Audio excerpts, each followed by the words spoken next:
honourable member for Red Deer North, the Minister of Education. Thank you, Mr. Speaker. It is both a great pleasure and a true honor to rise in this House today and express my deep appreciation to the people of Red Deer North for the trust and faith they have placed in me to represent them during the 30th Legislature. Further, it is humbling to present my maiden speech today, which I have entitled by my motto for life, "The Lord leads me where he needs me." As articulated in the throne speech, what the good people of North Red Deer and Alberta verified through their election choice was a strong mandate for our government to reignite the economy, get people back to work, and to build pipelines to Tidewater. Equally strong was their desire for a government who is concerned about the health and welfare of its people, especially the poor, the vulnerable, the disenfranchised, and the marginalized among us. As my dear friend Lorna stated, and I quote, "We want a conservative government with a social conscience," unquote. Being an idealist, it isn't this element of social justice in politics that I was most drawn to when considering whether to run for provincial politics. My desire to be a voice for the voiceless and the forgotten began when I was quite young. I am blessed to have been born into a very close-knit, faith-filled Italian family. My parents were both from the same poor farming community in northern Italy, not far from Venice. While I remember many stories of the joy of surviving World War II and then the struggles of the post-war time with the scarcity of food and money, I also recall how they said that their family and friends were able to depend on each other.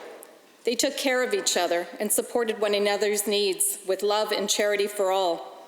They even found reasons to sing as they worked long hours in the fields.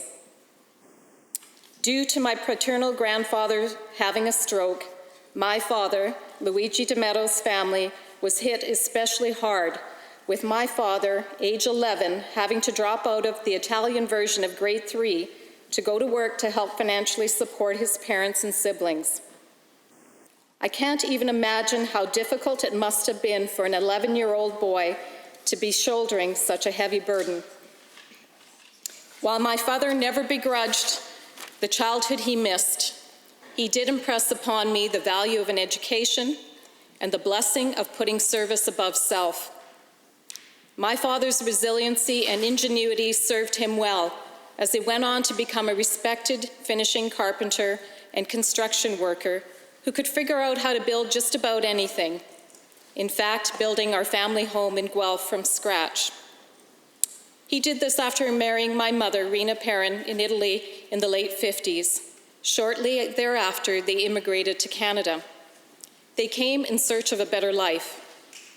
Leaving most of their friends and family behind, and with little actual money in hand, my parents took a huge risk moving to a foreign land, so different than their beloved native land and culture.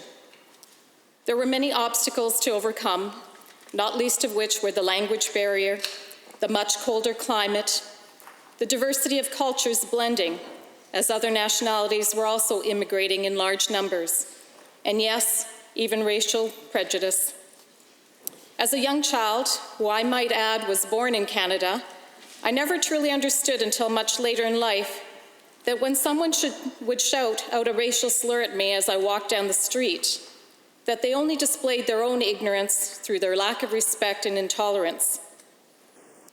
While these occurrences were uncomfortable, the way my younger brother Louis, born with Down syndrome, was sometimes treated in public, hurt me much more deeply.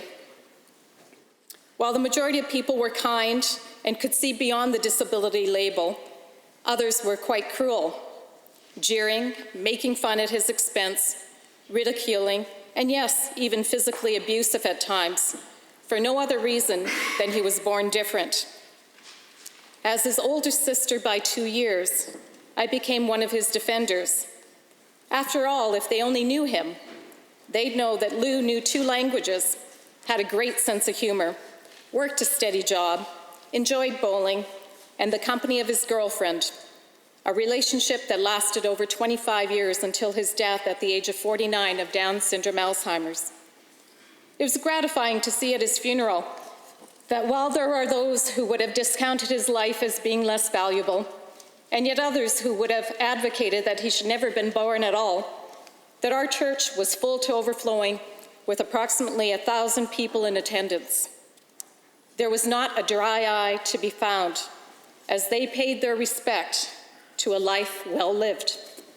Pardon me.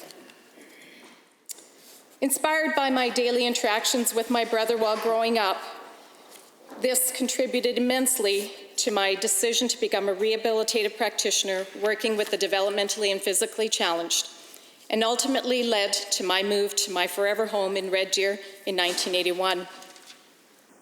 I have always found Red Deer to be a welcoming and caring place, filled with generosity of spirit and a keen desire to help the less fortunate. Fast forward 38 years, I am now married to the love of my life and soulmate, Darren. I have 7 amazing children, Chantel, Jason, Neil, Brandon, Aaron, Vanessa, and Yvette. 4 beautiful grandchildren, Ava, William, Charlotte, and Benjamin.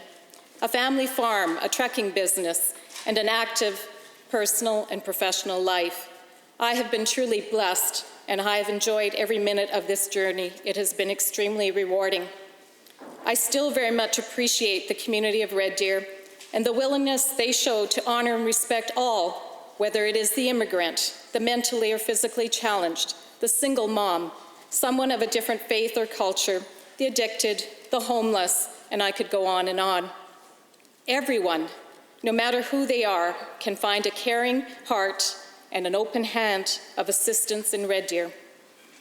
This is why I truly love the people in the city of Red Deer, and I am most humbled and honored to be their provincial representative, and also to be only the 2nd female Minister of Education in 114 years of Alberta's history.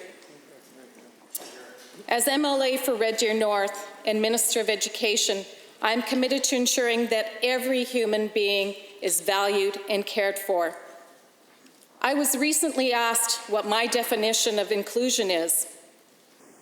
My definition of true inclusion is when we, as a human society, can remove all labels and barriers.